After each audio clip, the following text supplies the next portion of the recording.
நம்முடைய கொண்டாட்ட நம்ம தலையை காட்ட முடியுமா? நம்ம பிள்ளைங்க தலையை காட்ட முடியுமாங்க? யோசித்து பாருங்க, ஒரு நிமிஷம் கற்பனை பண்ணி பாருங்க. மகன் போகலாம் பார்ப்பாங்க, மகன் போகலாம் பார்த்து காய் துப்புவாங்க. நம்ம என்னடா இவன் நல்லவன் நினைச்சோம், பார்த்தா இப்படி இருக்காருன்னு மகன் போகலாம் என்ன நினைப்பாங்க? ஒரு நிமிஷம் யோசித்து பாருங்க. நம்ம பிள்ளை என்ன நினைக்கிறோம், நம்ம கட்டின கொண்டாட்டி என்ன நினைப்பா? ஒரு நிமிஷம் நம்ம வாழ மாட்டா, 60 வருஷம் வாழ்க்கை இருப்பா. நம்மளுடைய பாவத்தை தெரிஞ்ச உடனே போயிடுவாங்க. அவருடைய பாவத்தை எழுதி வச்சிருந்தா நம்ம ஓடி போயிடுவோம். ஒரு நிமிஷம் கற்பனை பண்ணி பாருங்க. அன்றைய சமுதாயத்தவர்களுக்கு அப்படித்தான் இருந்துச்சு. நபி மூசா அலைஹிஸ்ஸலாம் அவருடைய சமுதாயத்துக்கு அதுதான். நைட்டு பாவம் செஞ்சுட்டு காலையில வீட்டு வாசல்ல எழுதி வச்சுட்டு போவாங்க வழக்கமாக. ஆனா நமக்கு அந்த நிலைமையே இல்லைங்க. அப்படியெல்லாம் நம்ம கேவலப்படுத்தலாம். நம்ம கண்ணியமா வச்சிருக்கான். நம்ம மீது அருளா கருணை காட்டுகின்றான், பாசம் வைத்திருக்கின்றான். தனியாக கேளுங்க, கூட்டாக கேளுங்க. அல்லாஹ்வை எப்ப கையேந்தினாலும் பாவம் மன்னிப்புக்காக வேண்டி கேளுங்க. நீங்க வெட்கப்படாதீங்க. நபிகள் நாயகம் ஸல்லல்லாஹு அலைஹி வஸல்லம் சொன்னாங்க, நீங்க அல்லாஹ்விட்ட நீங்க பாவம் செஞ்சுட்டீங்க, பாவம் செஞ்சுட்டாலும் அல்லாஹ்ட்ட மன்னிப்பு கேளுங்க. அல்லாஹ் வெட்கப்படவே மாட்டான். நம்முடைய பாவங்களை வெட்கப்படவே மாட்டான்.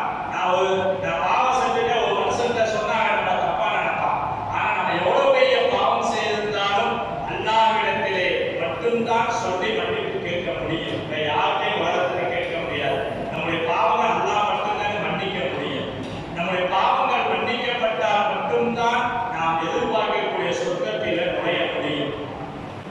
பாவங்களை சுமைகளாக சுமந்து கொண்டு நாம் வாழ்ந்து கொண்டிருக்கின்றோம். பாவ குவியலை வைத்துக் கொண்டு வாழ்ந்து கொண்டிருக்கின்றோம். நம்முடைய செயல்பாடுகள் பாவம், நம்முடைய உள்ளத்தில் இருக்கக்கூடிய எண்ணங்கள் பாவமாக இருக்கின்றது. நம்முடைய உள்ளங்கள் முழுவதும் பாவ கரைகளாக இருக்கின்றது. அப்ப இது போன்ற ஒரு இரவு நமக்கு வாய்ப்பு கிடைக்கின்ற பொழுது அந்த இரவிலே நாம் அல்லாஹ்விடத்திலே பாவ மன்னிப்பு தேட வேண்டும். நீங்க தமிழே கேட்க, யாரெல்லாம் நான் பாவம் செஞ்சுட்டேன், மன்னிச்சுக்க நல்லா கேட்டுக்கிட்டே இருங்க. அந்த இரவு வாய்ப்பு காலையில் பதில் தொழுவதற்கு வாய்ப்பு ஒரு வாய்ப்பு இருக்கு. கூட்டாக கேளுங்க, தனியாக கேளுங்க, தனியாக கேளுங்க. நம்ம நன்மைகளை அதிகமாக சம்பாதிச்சு வச்சிருக்கோமோ இல்லையோ, நன்மைகளை சேகரித்து வைத்திருக்கோமோ இல்லையோ, பாவங்களை மூட்டை மூட்டையாக நம்ம வச்சிருக்கோம். நீங்களும் சரி, நானும் சரி. பாவத்தை மூட்டை மூட்டையா சொந்தத்துக்கிட்டு இருக்கோம். அந்த பாவ மூட்டையை எங்க போய் இறக்கி வைக்க போவோம்? எப்பொழுது இறக்கி வைக்க போவோம்? மௌத்து நம்மளை தோட்டிக்கிட்டே இருக்கு. அப்ப இது போன்ற ஒரு இரவு நீங்க நைட்டுக்குள்ள முடிக்கிறது தேவையில்லை, காலையில வரைக்கும் முடிச்சுக்கிட்டு தேவையில்லை. இருக்கக்கூடிய ஒரு மணி நேரம், ஒரு 10 மணிக்கு வெளியாயிடுவாங்க. ஒரு 10 மணிக்கு நம்ம விளையாட்டு விட்டு வெளியாயிடுவோம். இந்த 10 மணிக்குள்ள கிடைக்க ஒரு வாய்ப்பு 10 நிமிஷம் அல்லாஹ் கையேந்துங்க. கூட்டாக நம்ம துவா செய்வோம். தனிப்பட்ட நீங்க கையேந்து கேளுங்க.